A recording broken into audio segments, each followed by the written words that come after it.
Right, Ben, if you want to unmute yourself and kick off.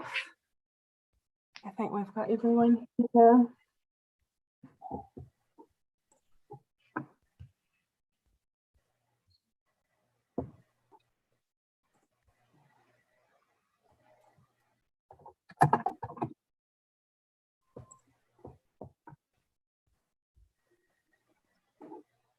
There we go. Sorry about that, guys. Can we get the link and work? So, can you all hear me now? Yes. Cool. Are we waiting on anyone? No. Kate's with us. Yeah. Good. Okay. Keith there. The other one was Ewan Lusky was going to be in public forum as well. I see he's not up there yet, is he? Yeah, he's here. Is he? Not on screen. No, he's not. He's on Down the bottom, right down the bottom. Okay, yep. I can see him at the bottom. Okay. Ben, I was hoping to speak on public forum as well. That Paul, was it? Yeah. Yeah, right, yeah. Cool. Just briefly. Yeah, yeah, that's no problem, Paul. Just give me 2 secs.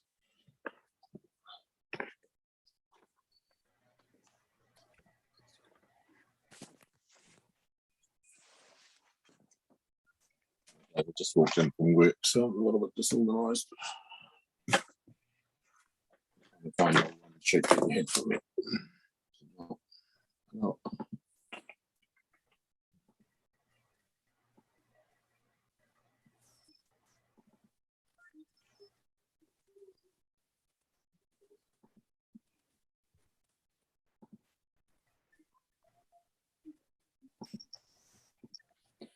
Luxury of living out in the country and your internet doesn't go quickly.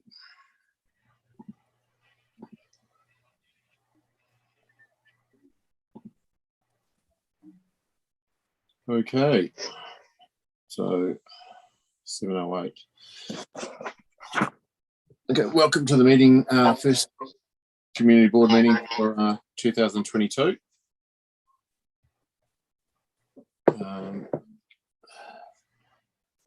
K22-1, but look at it.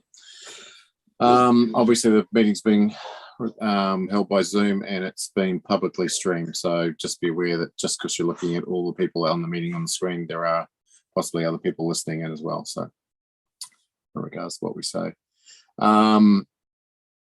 Officially open the meeting at 7:08. Present, myself, community board members Neil Harray, John Clements, Kate Sutherland, Councillors Denia, Councillor Sol, CEO John Hollyoake, and just looking around the pictures, and Henry is also there publicly, Panilla from Governance, Paula Gaelic, Judy Haynes, Paul O'Neill, Alan Sol, Ewan Lusky, Joan as well. So,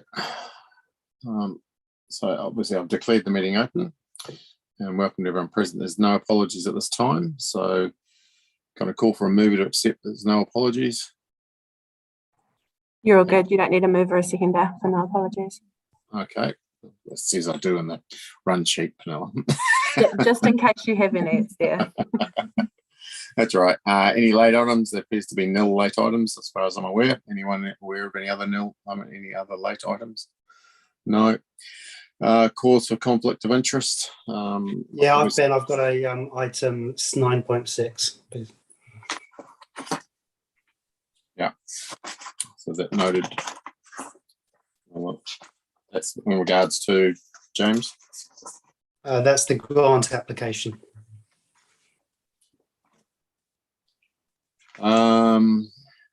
So yeah, if anyone else has any conflicts of interest, actual, potential, perceived, pecuniary or non-pecuniary interest in any item in the agenda, they must declare the interest and refrain from discussing or voting on this item and are advised to withdraw from the meeting table in regards to this.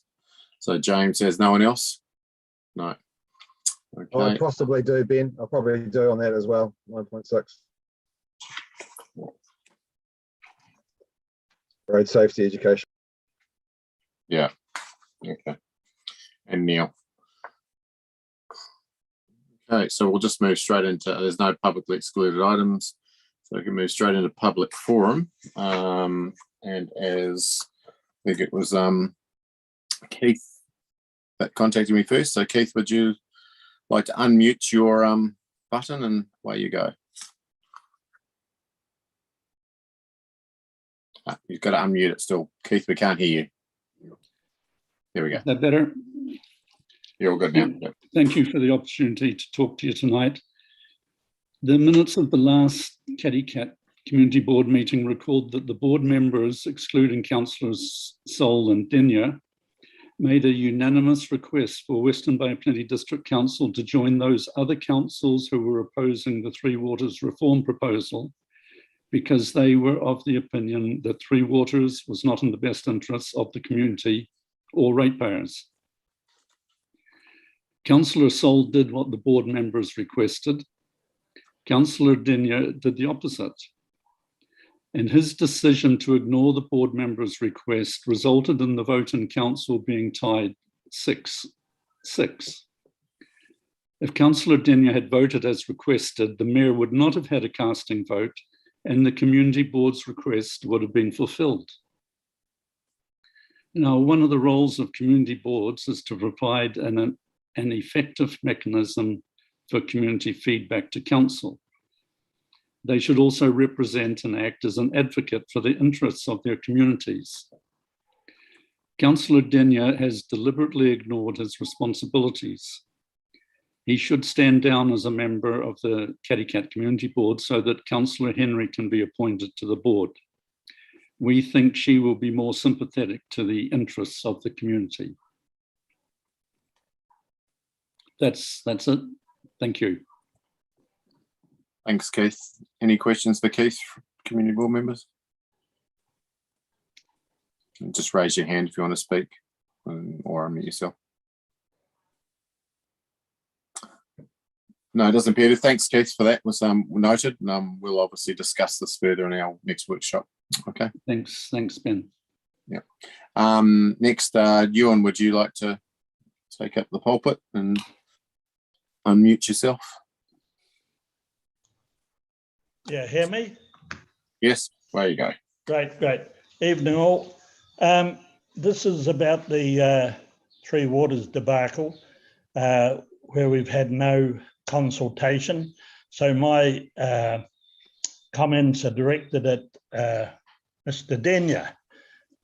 You represent the people of Kati through the community board and voted for Three Waters, whereby Alan Sol and Anne Henry voted against. Thank you to those people for being realistic about things. You let the ratepayers of Kati down once again, as you never even had consultation, which we were promised at a previous meeting that you would do that. But we were told then it was too early. In fact, it was too damn late. Many of the community have had a guts full and demand you step down from your position as council representative and community board to be replaced by a more considerate person. This decision comes from ratepayer inquiries and the committee of the Katikati ratepayers. We are getting very thin, and hopefully you'll pick up from this. And that's about all I have to say to you, Mr. Denya. Thank you very much. Thanks, Ewan. Has anyone got any questions for Ewan? I just want to clarify something there, Ben. I did not vote for Three Water Reform, and the other councillors did not vote against Three Water Reform. As I mentioned in the debate, I've expressed my view that the reform proposal could be a lot better. The question is simply whether you believe that our mayor representing us in the working group mandated by the government will have more chance of success at improving the reform than a group of councillors trying to do so from the outside. So to characterise it as that vote at the last council meeting being for or against Three Water Reform is not correct. Thank you. I believe that there was a $15,000 fee that was to join those people, those councils who are not going to join the Three Waters. And I believe the ones who were joining Three Waters did not want to spend 15 grand on doing so, but you guys don't worry about spending 25 times as much, wasting it. This is for all in New Zealand, not just you guys. I just want to clarify again there. The group that we were asked to contribute $15,000 towards is in favour of Three Water reform, just not the precise version that the government's doing. But then our council is not in favour of that either. Well, you should do something about the government. Thanks, Ewan. Yeah, I think that's been further clarified. So there's no other questions in regards to that. No. Okay, we'll move on. Was there anyone else wanting to speak in public forum? Paul, you were next, I think.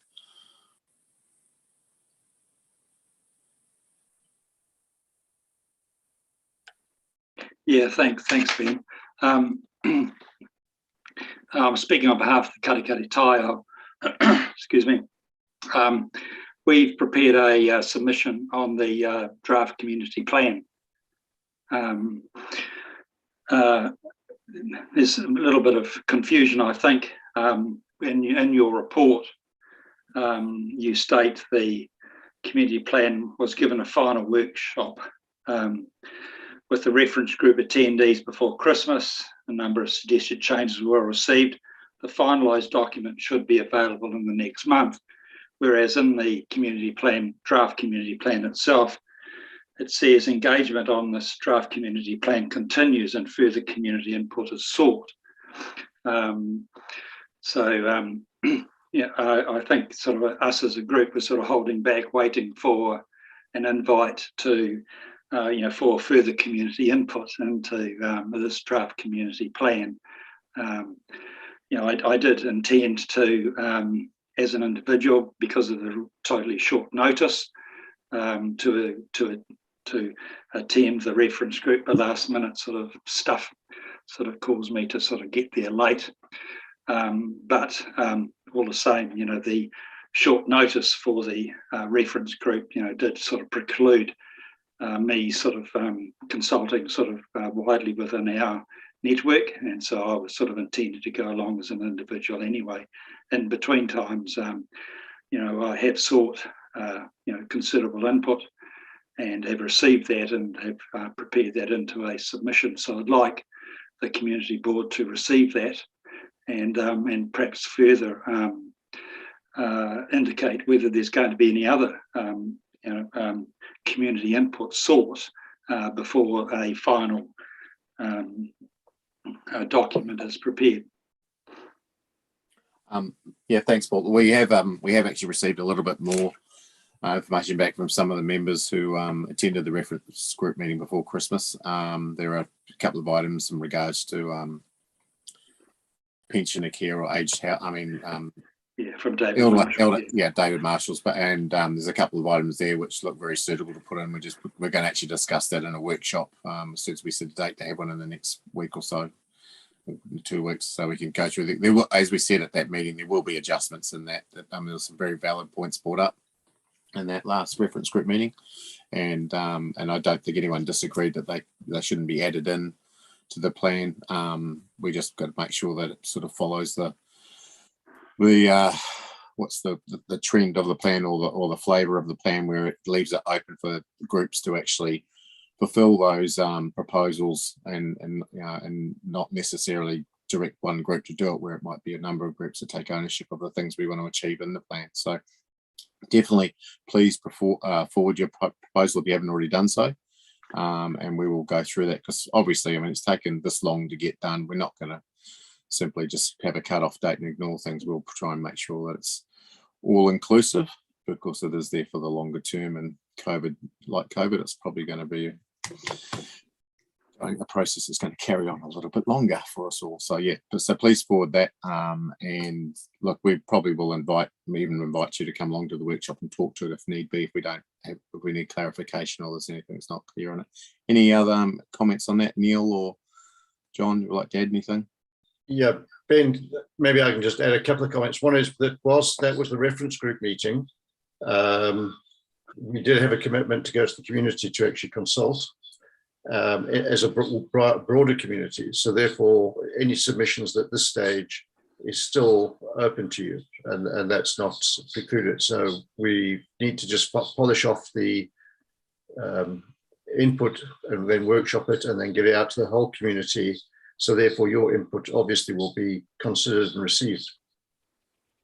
The document still needs to be polished up a little bit, Paul, so it's more presentable to the general community. So it's still, you can see Kate nodding her head down there. She's still waiting for pictures and photographs from council and from a few other places to tidy it up so we can make it look as nice. But as you know, it's the holiday breaks being a long one, so hopefully everyone's back on board and we can sort of get that sorted out. Anything else from anyone there in regards to Paul?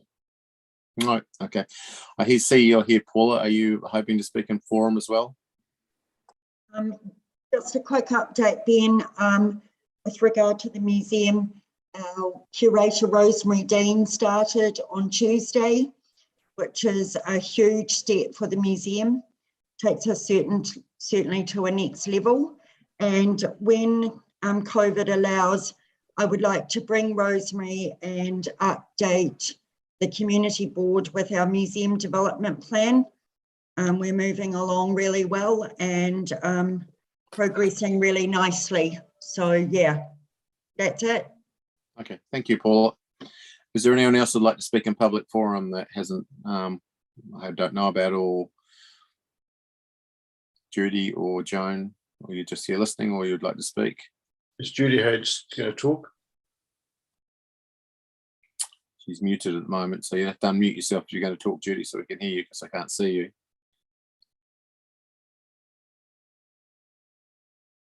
Doesn't look like it. Okay.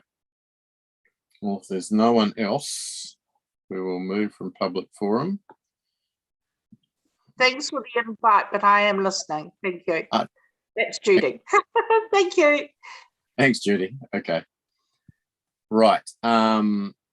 So just a reminder that Mr. Chair, perhaps we need to move in and out of it.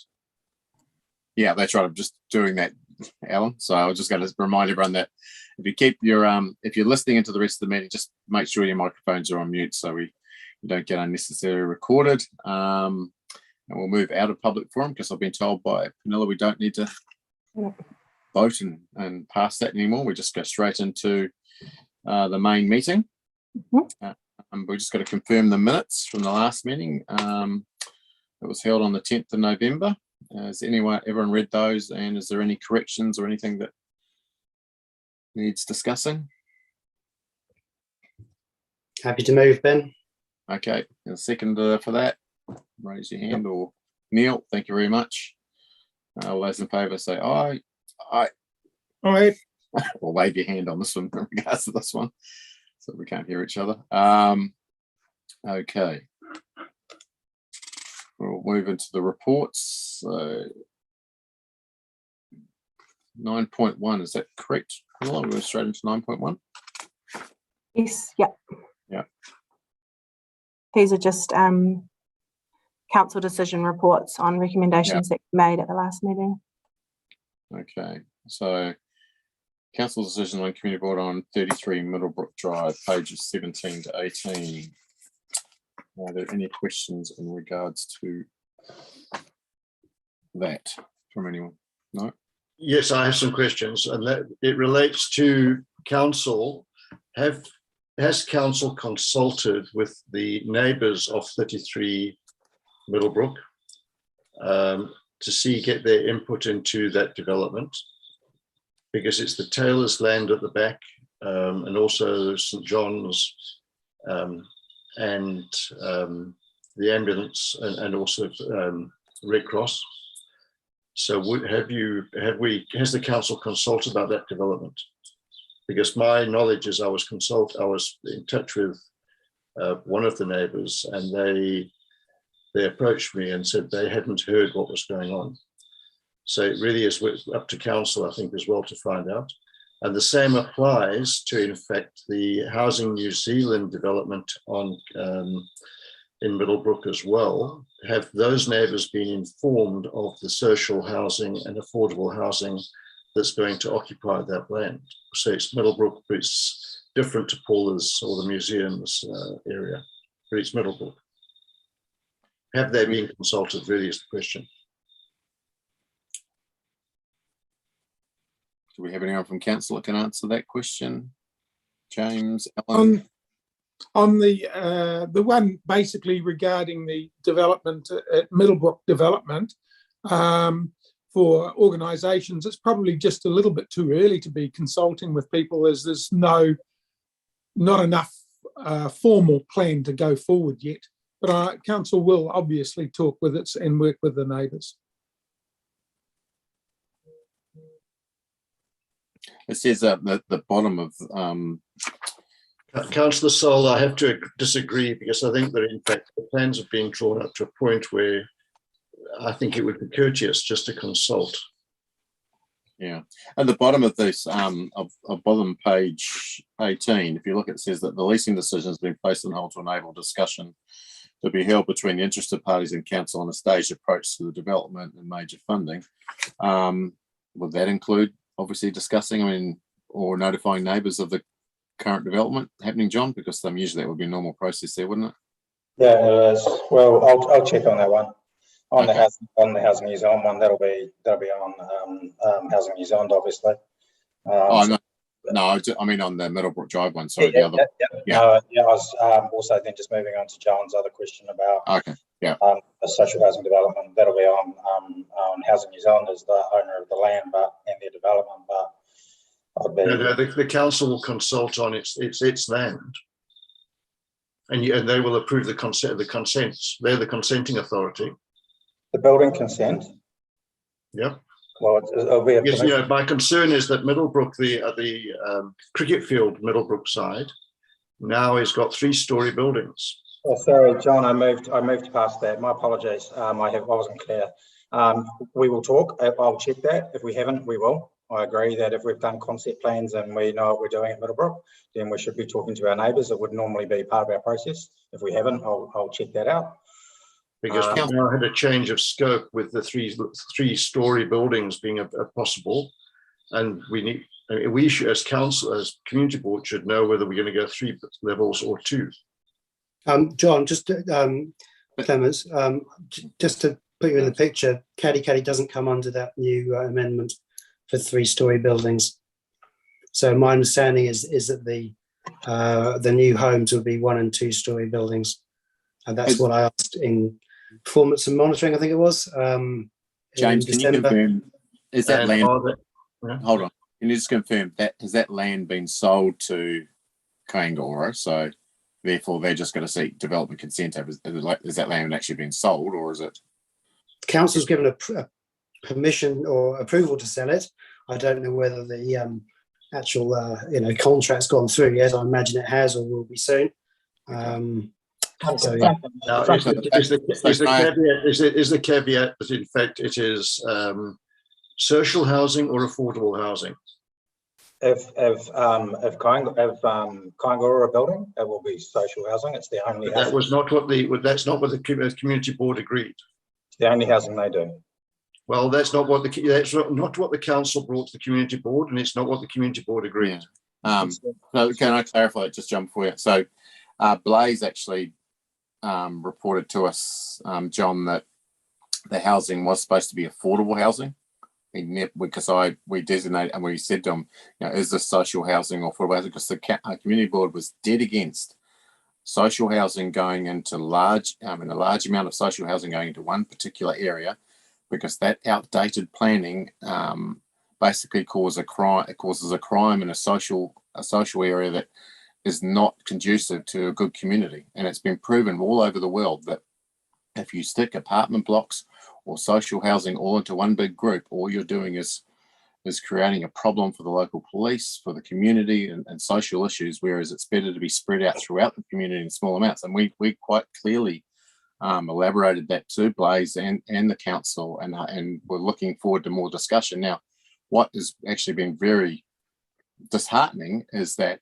this whole process has been going through, and I don't know whether the council is aware of it, but James has been very aware of my views on it, that any sort of decisions be made should come back to the community, because the people along that side, where the residential houses are, have been very keen to find out about what's been going on there, because obviously they've got a vested interest in the area.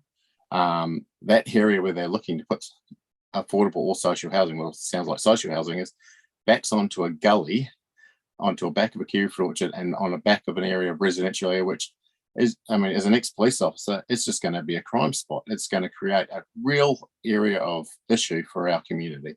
Now, I wasn't so concerned when I was told it was affordable housing, because affordable housing opens it up to a lot of different areas or social levels in the community, and enables a better integration. But if this is simply going to be a kayanga or a dumping spot, which is quite a possibility, why has this not been consulted publicly in our community? Because, I mean, there would be some very serious concerns. I mean, it seems very, I mean, it just doesn't seem to be an open process as far as I can see. Ben, I would go as far as say it's very underhand, because we were actually promised affordable housing. And the other part of it is that the concept plans were out over 18 months ago. I'd seen the plans in the council on a piece of paper of how they were designed and proposed for the housing in that area, which was supposed to be affordable housing, double-story housing, which was looping around. And I'm sure other councils have seen them. But this is another process which seems to be a trend lately, that why isn't this sort of thing being brought to a community board so we can represent our community? Because it just gets people's backs up. I mean, and it's one of those things, I get asked about it, and it's and I can't give any more information, but suddenly you get something like this come forward. I mean, is it a decision that we have to put a certain amount of social housing into our community areas, or we're required to by council through central government? Or is it just a decision that council thinks that it can make it's a good economic solution to that area of land down there? I mean, because as through my own investigations, I've talked to developers, I've talked to real estate agents, and that area of land down there would be a significantly good investment for council to actually unload, maybe to a developer who would develop something else, and then look at putting social housing or affordable housing and spread around the district in other areas, or throughout a community. But it's just these discussions haven't even happened. They haven't even come to us to even talk about. So, I mean, what is the point of us trying to represent our community if we can't even have a say on these things? Because it is utterly frustrating. I mean, I'm not sure if the councils have put these views forward. I'd like to hear from them and see whether they have, but I just don't think it's very much an acceptable decision that we can go back to our community. We'll go back to the community and say, sorry, we weren't consulted again on these sort of decisions. And then when it comes to pass, if it does become social housing and it becomes one of those ring communities, which I spent 5 years going into dealing drug problems and crime problems and burglary problems out in other areas, who's the finger going to be pointed at? Because Kayanga Ora has no buy-in into our community. It has no concerns what happens at our level, where we are interacting every day. They're simply on a process where they've got to put so much social housing into certain communities in the country. Yet where is the consultation from that central government agency with the actual community it's going into? Ben, it goes a bit further than that, and that is there's been no consultation regarding the Uratara Views thing, and that's next to Celtic Service Station. The neighbours were not consulted on that piece of land. I can understand it. That's another one. We had another consultation process. Hold on, Ben. Yeah. Just hold on. Another consultation process is pension housing on Beach Road. No consultation, just suddenly it was announced. The council has to start being more open about its consultation process, because it's at the moment it's just ramming homes into areas without any consultation with the community. I'm sure. Yeah, thank you, John. And I think we've got that point across. So, I mean, John, if you can take that back, please, that would be appreciated. Councillors, have you got anything to say about this, James, Alan?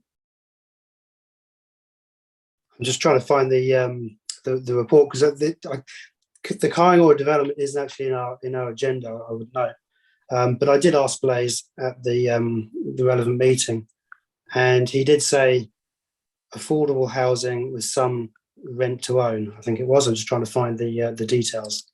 So if that's changed, then my apologies, but that was what my understanding was. Look, I mean, and I want to be very clear on this as well, just for I don't have anything against social housing. I'm not being elitist or anything like that, but I truly believe that with social housing, it needs to go into community areas where they can integrate with an established, responsible community around them, and that helps people integrate and improve their lives. But what I've seen in the past is where if you stick a certain demographic or certain social issues all together in one area, they don't help each other improve their lives. And I think as a community, we've got a responsibility to do that. And this is what sort of haunts my fears, that we're going to see another one of these in Katikati, a little bit like the Nappy Valley we saw down the back of Moore Park 20 years ago, which was a problem, and it slowly pulled itself out of that. But anyway. Okay, Ben. I yeah. also concur with actually what James has said there. That's how I understood it was put as well.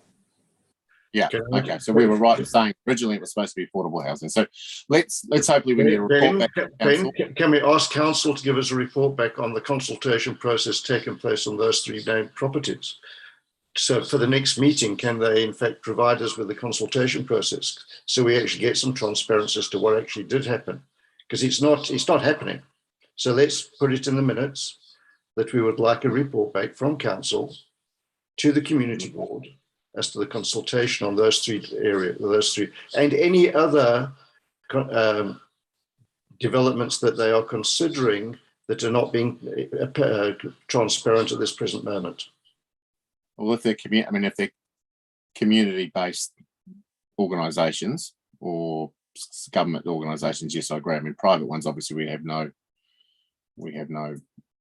control over. So if it's if we'd like to move that. News, the neighbour was not consulted, and they are private or semi-private. I've noted that in the minutes, so I'll make sure that's followed up for you guys. Okay. So in regards to 9.1 Middlebrook Drive, the recommendation there is that.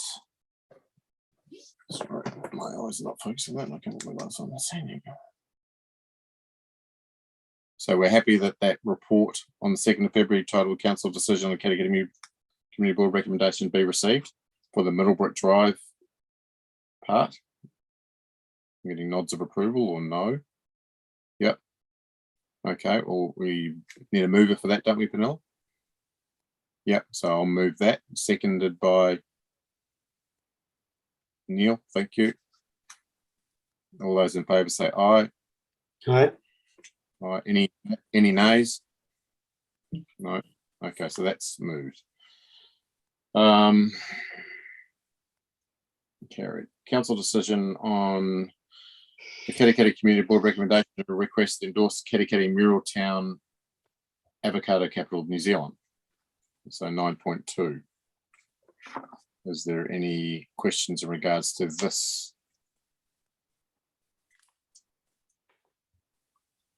No, we've had a reasonably sound discussion on that. We think it should be incorporating both the Mural Town and the Avocado Capital. No further discussion to be had on that? No? Okay, so if we move, the recommendation is that the council decision on the committee recommendation to request and endorse the Katikati Mural Town Avocado Capital of New Zealand be received. Can I have a mover for that, please? Aye. John, seconder. Thank you, Alan. All those in favour say aye. Any nays? Aye. No. Okay. Right. And then we have the chairperson's report, which will be very brief. Has everyone read that? Yeah. Any Yep. questions? No. Again, I'd just like to reiterate the effort of the Avocado Festival people. That was a very successful festival this year, and we were very fortunate to actually have it go ahead. There are, apart from the usual suspects of Jackie and the Katikati crew, who put that all together, there is another lady, was not mentioned much, Pauline Mcfadden, who organised all the setup and takedown and all that sort of thing. She did a huge job, and she's a pure volunteer. She doesn't get paid to do this, and she spent as much time, I would say, as Jackie and the rest of the crew at Katikati. I'm sorry, I'm a bit into my tongue. The lady's name that actually did organise it, Kylie. Yes, Kylie Watkins. Yes, sorry. Yeah, Kylie. There. Yeah, Kylie. That was the big event organizer behind that, and was well supported by council too. We saw the council down there and David, but there was a huge amount of support from actually a lot of young people, especially from our sports clubs. There were more young people there than just about adults helping set up and take down on the days. There were quite a few pensioners that actually turned up and worked on the tents for the alcohol bans and all that sort of thing. And yeah, so it was really good, a really well supported community effort. And I think the Lions were well relieved to have some young people there doing all the hard work.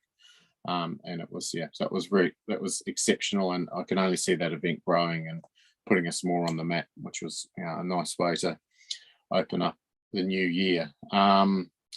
Again, there's not much else to report other than we've got to get this community plan sorted out, and also the town plan, which is going through the processes at the moment. So I will, unless there's any questions, I'll call for a mover of the chairperson's report. I'll move it. So going to seconder, please. Thanks, John. All those in favour, say aye. And that's carried. Sorry. Someone said something. No. So council's report. Alan, would you like to speak to the council's report, please? Yes, thank you very much, Ben. Yeah, basically, my report, I have it there and take it as read. But to speak to the thing in general, I more or less follow along the lines of James from the last meeting we had, that it's been a very airy-fairy sort of a time with meetings for the community board. So and even councils had issues, I guess, in one way or another, and things have just sort of been a little more disjointed, perhaps.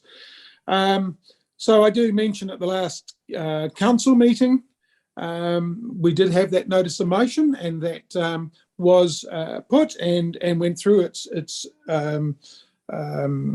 requirements, etc., and was defeated. I've put that there basically because it was a big issue that did come up. It was given that grounds, but it has been discussed already tonight, and it is a topic of discussion. But it's acknowledging that basically that it did happen. Tourism Bay of Plenty is another one that I sort of mentioned from that meeting, because there's been an ongoing issue over many years about Tourism Bay of Plenty and whether it's of any great value or whatever to a lot of the outlying areas, Katikati being one, Waihi Beach. I think Te Puke have a little bit of an issue, but certainly even further south, T-Bop has been at times, and councillors have been very reluctant in supporting it with finances, for they just didn't feel that the district was getting value for money, etc. So as that was an issue, there's been a change. I guess that's the first thing. There's been a change, of course, in CEO, and with that, I guess the intent has moved along, and they have come along with a lot more intent of developing or assisting outlying areas. It's not just focused around Mount Maunganui or Tauranga and even the kiwi fruit industry or something like that. They're taking a wider view. A large part of that is driven, I guess, by the fact that COVID has restricted our offshore visitors, but it's also quite refreshing that they have ideas to move that forward, and to support our local tourism industry throughout the district. I guess that's basically the big thing with that. But they did make a very good presentation, and in fact, I've never seen councillors so happy as what I saw after the presentation given by T-Bop. It actually did just give you some hope. So that was it. And otherwise, I guess there's quite a bit of work in the next few months. I guess we've got to look at it as only about 7 months. And it's following the usual thing. Every year there'll be the annual plan, which we have started and working through. Three Waters reform is still work that's obviously in train as such, and where it goes, etc. Housing is an issue, and you've discussed some of that in Katikati, and also, of course, it's throughout the whole area, how we help and enable various types of housing to progress in the district. Councils have been under a lot of pressure not making land available around the country, or it's certainly been a rock thrown at them, whether it's based on fact, that's, I guess, also point of view. But so council has been working hard with ideas and helping organisations with social type housing and with affordable housing and housing from trusts, etc., that offer things for people, I guess, less fortunate or whatever. And the roading situation, that's still, well, we know what it's like going into Tauranga. I guess we're about to find out more as to how it's developed this year. But progress has been happening, I guess, in certain parts of that. Unfortunately, this end of the motorway or the highway is still pretty well ignored. And we don't really have any funding coming forward yet from the roading people, land transport, for a bypass or any of this multi-laning way up to Katikati at this stage. But I don't believe council has given up. It's just that you've got to accept that if they haven't got the money, we just got to keep plugging our way at it, and hopefully we can get there one day in the not too distant future. And I guess also, as touched on by James, the Katikati wastewater program will be looked at a little bit more. So that's something coming forward that's of real importance also to Katikati. But those are, along with many other topics, are things that are coming forward of probably significance to Katikati. And that would be relatively where I see it going. And yeah, we look forward to a productive next 7 months. That would be my report. Thank you, Alan. Any questions for Alan?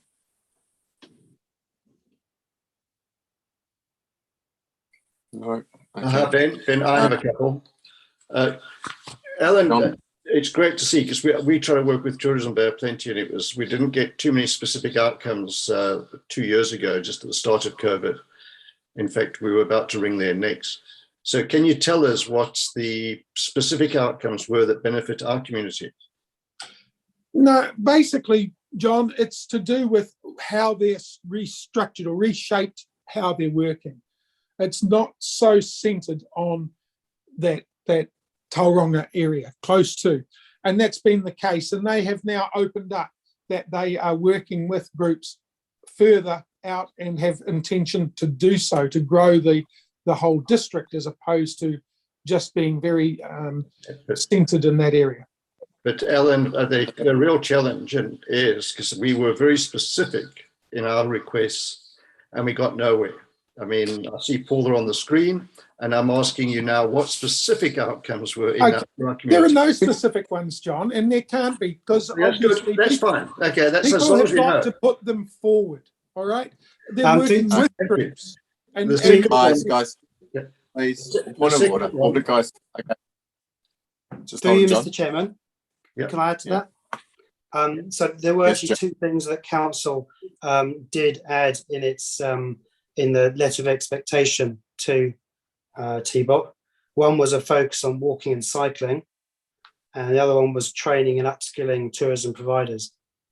So those are things that our council felt TBOC needed to focus on, and now that we have quite a few nice walking and cycling tracks, we'd like some promotion of that. So those were a couple of the specific items that we wanted them to look at. Thanks, James. The next one, Three Waters reform. Did Councillor Denyer and Sol raise specifically the request or the motion that we objected to, the community board objected to Three Waters? In my case, no, I did not specifically bring that forward. In fact, no councillor mentioned it about any community board. Okay, so It was a busy day. No, I'm sure it was, James. You know, but that was a specific request that the community board did make, and it was a specific. It was in the minutes. I can confirm that the request was forwarded on from the minutes directly to the Mayor. But was it raised in that debate as the open forum on the meeting of the 9th of December? Obviously not. No, I would say not, and certainly not by me. Okay. The other one, just a quick one, Waikato Expressway. Okay. The Waikato Expressway, it really does end for our region. It ends really at Cambridge. But the major problem is the S29, the SH29 across the Kaimais. Is there any investment that you know of that's going to improve that stretch of road? Because, or are we waiting another 25 years? Because that's really the challenge. If you speak to any of the truckers, the reason why they come up through Katikati is because of the Kaimai, the hill over SH29. You know, so they'll get to Cambridge, but then after, which has taken about 40 years to get there. And then they've got to come across the Kaimais, which is why they keep on coming through Katikati. And I drove up to Auckland this morning at 5, and the road was absolutely chock-a-block full of trucks. I mean, really was amazing how many trucks were coming down that's State Highway 2. John, I can actually probably elaborate a bit more on that, more so than probably as many of the others. But that, as we know, that roading plan has been with the central government and Waka Kotahi now for years and years and years, and they have one-eyed guided that that's the way the traffic they think is going to come through Watertown. And like most of the central government's organisations, they only seem to look 3 or 4 years, 5 years out or 10 years out, and they don't realise that this area is going to keep on growing. And as you say, for the trucks to come down our way, it is basically in a sense downhill and saves them fuel. And this issue that is going to be happening in the next 20 years, because if we go along with the development of electric vehicles, electric trucks are not going to go over Kaimais because they can't. So they'll be coming downhill even more. So the traffic will only increase. I'd love to see if they've had that discussion, because the investment in forestry and for emissions trading all through the Coromandel is only going to increase that unless they change the transport. So that's something that's, well, obviously out of our community board big hands we've got, but it's something that, there will be in a discussion in the future. But unfortunately, I don't see anything much helping Katikati other than a bypass that will hopefully give us a bit of a town back. But as for the 2 roads either side, they've got those plans invested in getting the 4 lanes out by Mokoroa. And after Mokoroa, you're basically on your own, and it'll drop down to 80 Ks, and we'll have to live with what we've been delegated until we get a government that changes it. So yeah, I don't. There's probably not much more point discussing it. We all know where you're coming from, and unfortunately, it sits there. It's just whether council has representatives on the board that are going to push up this end. I mean, Mokoroa will get their 4 lanes eventually, and that may change it, but I don't know. I think it just makes it more congestion point, but we'll see. But there's not much more point carrying on the dragon. Yeah. But just in regards to one of the other points, Tourism Bay plenty, and I think some valid points were brought up there, councillors, just in regards to that meeting. Obviously, we weren't aware of it, but and I've been to a number of these Tourism Bay plenty presentations over the past number of years as well. It would be nice to see some succinct plans about what they can do for each of the regional areas. I mean, Katikati has a few events and those sort of things could be well promoted, and Paula knows what she does with the museum and that sort of thing, the big events there. I think maybe there should be a focus on what they can do to enhance the activities happening in Katikati, in the surrounding areas to promote them. And that's more what tourism is about. If you can get the people coming into those events, you're going to get the clientele coming to the businesses and improving them. So hopefully they're not just focusing on upgrading tourism staff, because there isn't that many out here. They need to look at the events as far as, you know, getting people to come in. Anyway, I'll move that the council's report is accepted. Do I have a seconder, please? I'll second that. Yep. All those in favour, I'll say aye. Any? Aye. Aye. So we'll move past. Just be wary. I mean, obviously we get these reports and we could sit here and debate them all night and go on and think, but it's probably better if we actually sit down in a workshop and actually go through them. In some ways, it's a lot easier to do that. So, but I appreciate the comments. I mean, these things have to be raised, and we haven't been together for so long, so it does drag these meetings out. The next item on there is the, I'll just rush straight past it, I think, was the Anzac Day, wasn't it? Anzac Day. 9.5, pretty simple. It's the same thing as what we do every year at Anzac Day. On the 25th, we just approve a wreath up to the value of $200 from a contingency account, and that we appoint someone to present it. So if all those are in favour of us doing what we normally do, that does anyone would like to present it this year? I've done it the last couple of years. Would someone else like to turn up at Anzac Day, or I'm quite happy to do it again if no one wants to? I nominate you, Ben. No. I just was actually reading there before that my family's genealogy history, and I found a relative that actually served in World War II, which is quite interesting. I didn't know we had a family member, so yes, more meaning this year around. So yes, I'm happy to do that. If all those are in favour, let's have a mover. I'll move that. Aye. Yeah. Neil seconded Neil, and that's all in favour. Say aye. Aye. Pass. No nays. Okay, community board grant application. I take it everyone's read their grant application. Are there any comments to have in regards to this? I think we discussed it last time. I think it was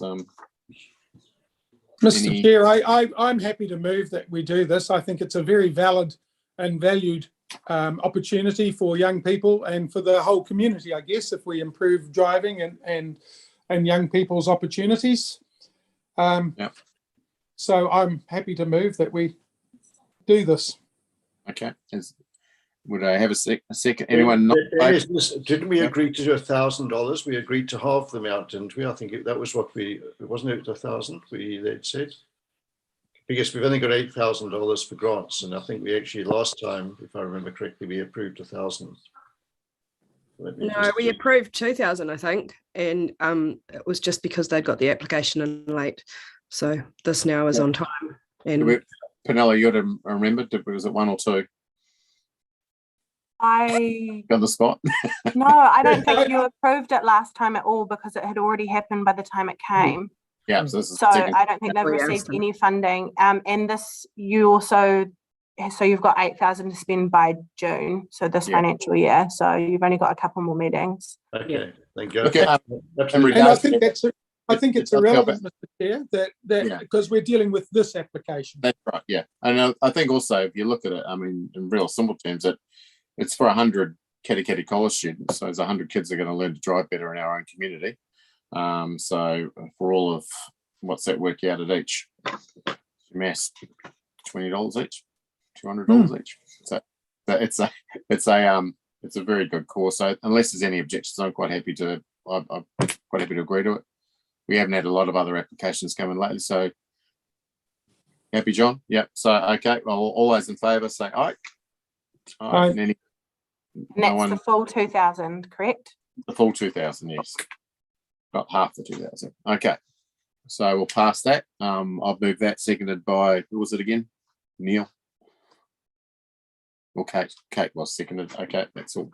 And all those in favour say aye. Aye. We'll go from there. Infrastructure Services Report.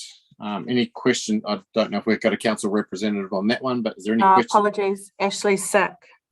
Okay. Yeah. Has he had a test? I'm not sure. I'm sure he would have if he's not feeling well. That's right. Kate's family all got tested, didn't they, Kate, the other day? Yeah. So Right. Well, if there's any questions on that we would have for Ashley, or can we leave them till later and raise them at the workshop? James is waving around. James, yes. Yeah, no, I just want to raise that we had the walk up Hyde Street, which is the only unsealed road in urban Katikati, and I'd like to move a resolution that I'll read it out, that Katikati Community Board fund the sealing of the formed section of Hyde Street in Katikati from the roading account. So if someone would like to second me. Just before we do that, I'd like yes, because we at the meeting John, can you address me before you talk? Sorry, it's a bit hard on this. You just address through, but I'm going to say exactly what you're probably going to say, John. So is that we did have a discussion, and I thought we would be better to discuss at a workshop, because there are quite a number of issues in regards to what that roading account money can be used for, and we have been talking for the last 5 years about pavements in town. There are a couple of other areas too, and that sort of thing, and we are so limited on those funds. Yep. And there is a reason that Hyde Street hasn't been sealed, as some of you may not be aware of, but I do really think, that we probably should sit down as a group and have a good discussion before we suddenly move into moving a motion on it. Yep. Because I will vote against the motion personally myself. I don't know if anyone else is, but I'd like to sit down and have a proper discussion about it. And also we asked Ashley to give us a list of other areas. Priority decisions, priority decisions. And I think that's really the best way. And then we can make a decision on that particular one. Because there's other issues that have been waiting their turn for years, and then suddenly we go push this one ahead of them all. We're gonna come into quite a bit of criticism, I think. So, but is anyone else have any viewpoints on that, or just agree? Neil, do you have anything to say? Yeah, that sounds good. I think that's a wise course of action. I mean, it's not like the rating's going to get done in the next 2 months anyway, James, as we know. So, well, actually, it was, because Ashley said it would be done in April, or could be done in April. So that was his what he said. So, look, if the view is that you want to workshop it first, I guess I'm happy with that. But I am conscious that I actually want to use our roading budget and achieve something concrete that will benefit the people of Katikati. Yeah. And it doesn't buy much footpath, but it buys a bit more road. Yeah, the area outside behind the museum, though, is also an area that needs to be done. So that's really, in fact, and Ashley was going to get some prices for us. So if we have to spend it by June, July, but at least that was one of the other option. Workshopping it, I think, was the best, was what I thought we decided when we were on site. No. Well, I mean, only a couple of you turned up on site, so I mean, I didn't get the opportunity because I was working, so I wasn't party to that, unfortunately. So, but you can move it, James, but I don't know if we'll get a majority. But I mean, I prefer to workshop it. Neil, you with a workshop idea. Kate, I'm in favour of getting it done. Alan. Yeah, I think it's probably runs on the board, which will be far better than yeah, I'm in favour. So you guys are happy to approve something before you've seen the other ones that may be historically more been sitting around for longer. So just beware, this is a decision that you'll be asked about later on. That's what I'm saying. There could be a list of 5 or 6 my view was that some of the ones that have been sitting around for a long time, like the pavement in Katikati, they're not ready to go. The best one in the world, there'll be a couple of years before you're ready to go on those. We need to look at the town centre plan and how best the schedule works and what needed concept design, the whole thing like that. So that's going to be a couple of years, even if everything goes well. And this is, as I think Alan put it, runs on the board now. I thought let's be careful about runs on the board. The decision to workshop it is not. We're not here to get runs on the board. We're here to look after the community. And therefore, if we have a workshop with Ashley, who's going to bring the costing, we can then go and decide what's best for the community, because the parking area behind the museum is one that, in fact, I went to have a look at with Ashley as well. We may be able to squeeze both of them in. It just depends on how much the two cost, and there might be other priorities. So let's get Ashley the best wishes, and then we can have a workshop with Ashley being there, because he did volunteer that. Well, can we move a motion to get the approval, get the costing done on it, James? Would that satisfy everyone to see what it's on the High Street part, so then we can look at approving it? I'm not sure we need a motion, but I'm sure. Would that be our next step? Would that be better to do? I think get the costing on it, see what it can fit. Well, I noticed in the last meeting there was Because at the moment to go through roading projects, and that hasn't happened mainly because it's Christmas. So I think we should that minute action sheet is still valid, and that workshop should happen, and then we can compare quotes and things if we need to, and move on from there. Because included in that was Ashley was also going to get back to us about the resurfacing of that pavement with a different alternative to the expensive one we'd previously, pavers, but doing the surface in a different way, and that also hasn't come to fruition as well. So, look, it's my opinion that we should workshop it. I'm uneasy about approving a works without a costing on it, let alone having sort of a unanimous decision by the rest of the board. So, at the moment, if we went to a vote, I think it's 4-3. So. It can't be 4-3. It'd be, the casting vote, yeah. So are we happy to workshop it the next week or so, and then we can get onto it? Because it'll be a matter if we make a decision during a workshop, it's only passing at the next meeting, and we'll still have time to get it done. I think we'll have that. Will that be within the time frame? Would that make everyone more comfortable and happy? I think the time frame to getting the job done is the issue there then. So do we approve something in principle up to a sum, or is it something so that you can move on it, or is this just to be held over to the next community board meeting? Unless roading works a lot quicker than Parks and Reserves, I doubt they're going to get it started by April. Well, that's what Ashley said. And could be done by April. If we don't approve, I feel if we don't approve it tonight, then that's it for the triennium for actually getting anything done with a roading budget. That's it. We're out of construction season, and that'll be the end of it. I actually concur with James on that as far as the season's concerned, but I do accept that it's something then that still goes into what you've committed towards in the future. But of course, then that can change by this triennium comes to an end. So that's it.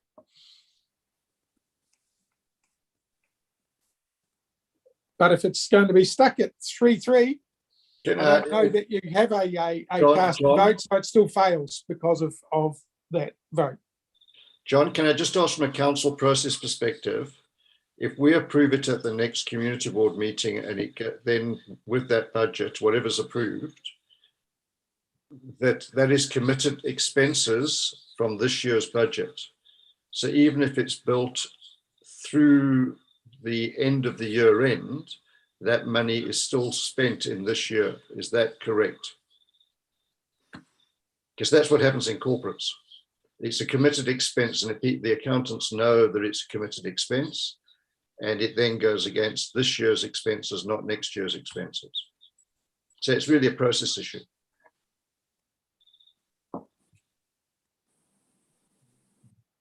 I know that wasn't directed at me, but that is my understanding. Yeah, that's what I understood as well. So that if we passed at the workshop and approve it for this in this financial year, it is this year's expense, not next year's.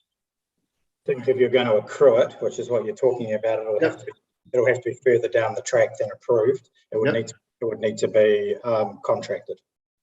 Yep. Which is easy, right? But I'm just being clear about that. The difference here, I guess, that I'm hearing James talk about is, and he's right, there's no way it will be done in the before elections with the wet season or the development season ending soon. So it depends on whether you want progress before then or you're happy to have it after then. Okay. I find it hard to say the development season when State Highway 2 goes 12 months a year round, and we have special rules for council roads, do we? Because they keep on doing their stuff 12 months a year round. We've got that issue right here in Athenry right now, where there are roads being redone purely because of out of season. How many residents is it residences on Hyde Street? Is it that it affects, James? Is it? It's about half a dozen. It's a bit complicated because there's houses that are back onto a different street which are quite close by. So saying that actually quite a few are potentially affected, and some of the houses are actually quite close. Some are further away. It's a mix. James, just as some information, I got a text. Someone who's lived on that road for 20 years says that in fact the entrance and exit was actually meant to be onto the other road, but in fact the council hasn't administered it properly, and therefore they've allowed Hyde Road to be used as a road which was never going to be a road in the first place. So there's a bit of, we've been compromised now by not following through on planning consents and driveways. So someone's earned extra. Well, I hear what you say, John, but that's we can't. No, I'm not. I'm just saying it's just information. It's just information. That's Well, we've got to. It's our role to try and make the best of the present, not try and fix the past. So we're dealing with what we have now. Yeah, so the risk we run is that because we don't spend it, that eroding budget doesn't accrue, we lose it, don't we? So no, you don't lose the roading budget. It carries over. So it could just carry over. It's just whether you want to achieve anything this triennium. Yeah, okay. And the other issue is, to be fair, unless, like John has said, that it's contracted, then it's actually committed, but can be changed by your following community board. Things that are, and I've been down that road, so I can tell you that happens. So that's the other side. So the intention is whether you do or don't, and that's I think pretty simple. If you don't want to, at shall we say a 3-3 vote, it's not going to happen anyway. So that's where it sits. No, I'm going to move my motion. If someone wants to second it, they can second it. If they don't, it'll fail. So that's what I'm going to do. So I will second it, and that way at least we get a decision. We better do this as individual votes. So yeah, John, you're voting in favour or not in favour? No. Neil? Workshop. Okay. I'm obviously I'm going to vote to workshop it as well. Sorry, I don't have enough information to make a proper vote. So yeah, so it's 3-3. Casting vote obviously comes to me, doesn't it? So I don't think you have one, do you? Understanding orders? Yeah, he does. 3-3. Yeah, I do. I never had to use it. This is the first time ever. So yeah, so usually we unanimous. But yeah, I think there's a way we can workshop it and we can still get it through and done if there are ways that we can still get it done and approved and council can go through the process. We may be able to work away around it because I know Ashley has talked about these sort of things in the past and getting them done in terms. So I'm going to say that we workshop it and we get onto it straight away and we'll see how we can get the process through if we are going to go ahead with it. Okay. So there you go. Yeah. Anyway. So that's, you got that, Penella? Yeah. Okay. Next item is the. We're still in infrastructure. So if there's anything else. Do any other questions with infrastructure, people? Mr. Chair. Yes, John. Yep. I have. I asked Peter Watson for a report on the reserves maintenance because the parks and reserves lawn mowing services have slipped dramatically, and in fact Katikati seems to be suffering quite significantly. To just confirm that, I then went down to Omakaroa to look and do it on the day after I'd looked around Katikati. Omakaroa was looking great. Moore Park and their fields were about the similar, but in fact around the area was infected. Then I went down to Plumbers Point and I looked at Plumbers Point. Plumbers Point didn't have a blade of cut grass over it, whereas when you look at our mowing, there is cut lawn all over, and then you get the sprouting and this uneven growth taking place. So our service, I've asked for actual versus level of service plan from Peter Watson, and please, I'd like it tabled at the next community board meeting because we're not getting the service. And I think we're suffering for it as a result. We looked tatty over Christmas, especially around Humphrey and that area, which is one of our prime parks and the reserves. It looked absolutely tatty. No, I think that's fair enough, John. I think a report from Peter would be good about what the level of service are for different parks and that sort of thing, because as you say, I agree, there's different levels for different parks, and it would be good to see. You know, the one behind the college, one of the residents there said they just cut the grass when the paspalum is about a foot high and that sort of thing. So, and then other ones seem to get cut very well and look very nice. So yeah, and I know Peter is restricted a little bit by their service contract with Downer, and Downer operate under their own, or they obviously contract and operate what they think is necessary. So it was, correct me if I'm wrong, John, I think this was before you came on board, but last year there was a review of the reserves management and parks management, I think was there, and did talk about levels of service and that sort of thing. And Katikati does have a lot of parks and a lot of reserves and that sort of thing, and do take a lot of care, but it is under one big contract with Downers because supposedly it's economically more efficient. But I'm not sure when that's up for review or when that's up for tender again. So that may be something that can be discussed. Peter's always raised the point that if it was tendered out and given out to small contractors, then you face the issue of a small contractor going out of business or changing, and you're dealing with a whole lot of contractors, a whole lot of health and safety issues and all those sort of things, which does create a lot of headaches for council. But yeah, I think, I mean, if there's not a consistency throughout the Western Bay, then that's maybe something we could look at. I'm sure Peter would be very aware of that, and or Wayne would have a good chat, be able to have a good chat to us about it, and maybe address the areas. A lot of the time, I found dealing just with the sports parks, it just takes a conversation and a meeting, and the levels can be improved. So hopefully that can resolve it. And we can just go from there. So yeah. But Ben, just to give some context, I had a conversation with Downer on the over the last 6 months. We've actually had ongoing conversations. So it's not the first time.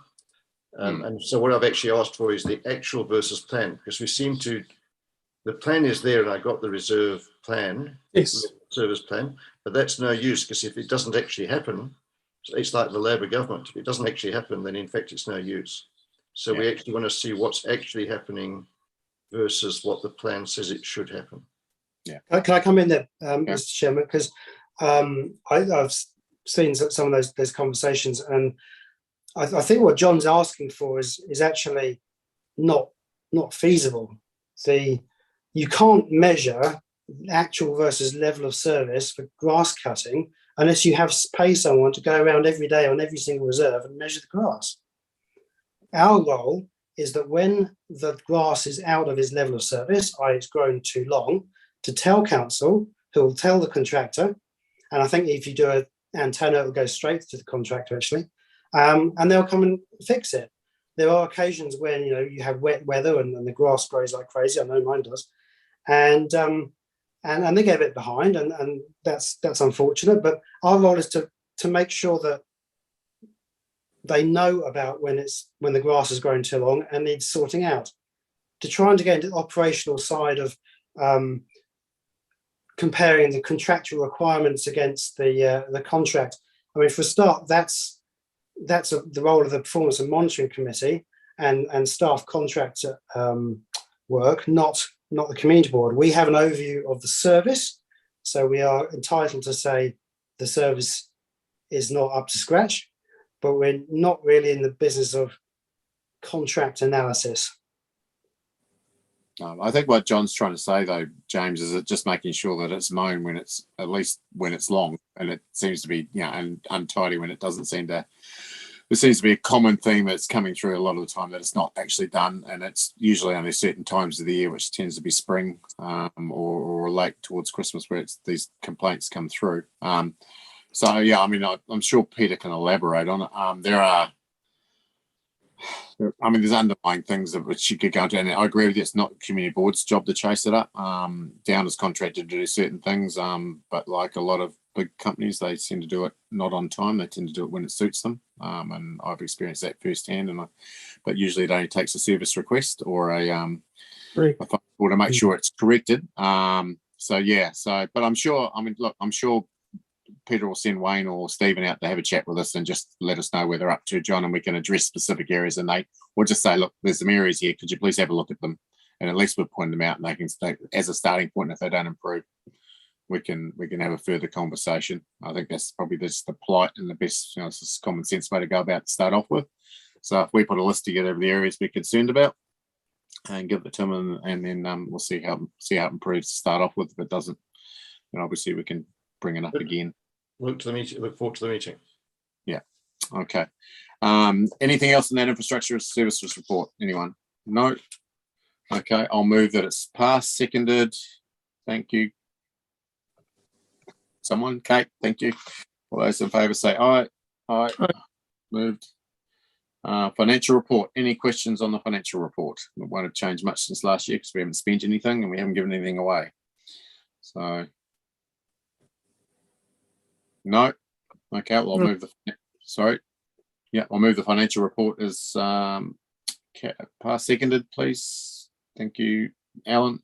Yep. All those in favour say aye. Aye. Okay, no. Standing committees and community board meetings. Has everyone had a look at that? Page 42 to 44. I did mention in an email briefly today that we will sit down and work out workshop dates. You know how fluid we are with them, especially with COVID. We need to be very fluid with them. But we're probably going to have a lot in the next month and a bit just to clear up a number of things. But ones we want to invite people to or council to, we will give you plenty of notice of, and hopefully those staff members will be able to attend in person, or otherwise they'll be zooming into them. Yeah. Can I just take this opportunity to remind the community board members to send in their vaccination passports, just with meetings. So if they would like to attend council meetings, we'll just have them on file. So just a reminder. So is there any questions in regards to those meeting dates on there from anyone? And I assume that all the other meetings are zooming as well, Penilla. There's no in-person ones like Waihi Beach or anything like that. What's the situation? At this stage, we are unsure about the last two, but the first, yourself, Umokoro and Te Puke are all by Zoom. Okay. For the first three, yeah. Okay. So if there's no questions about those meetings, everyone, we'll move that they are accepted. Dates accepted. I'll move that. Seconded. Thank you, James. Those in favour say aye. Aye. Is there any other further business that would like to be discussed that we haven't discussed tonight? Here's your opportunity for anything that wasn't on the agenda that we didn't have a chance to put on there. I think it should be. I'd like the grimace. Workshop. It all can be workshop. Yes, that's true. I just remind those of you that belong to a lot of the community groups, as we stated with the budget, we count to June, we've got that grant money left. So applications for grants would be good to get into the next meeting. From those groups. I know there's a couple that was asking about them. So, and also we're still sitting on the beautification fund, which I know there's one application for $3,000 coming in for trees. But if there's any other groups for seats or beautification of other areas around Katikati, please put the word out there and make sure that they know. Anything else that anyone would like to add? Neil? No. John? No, thanks. James? Okay, no, and Alan, no. Okay, well, I'll declare the meeting closed at 8:24.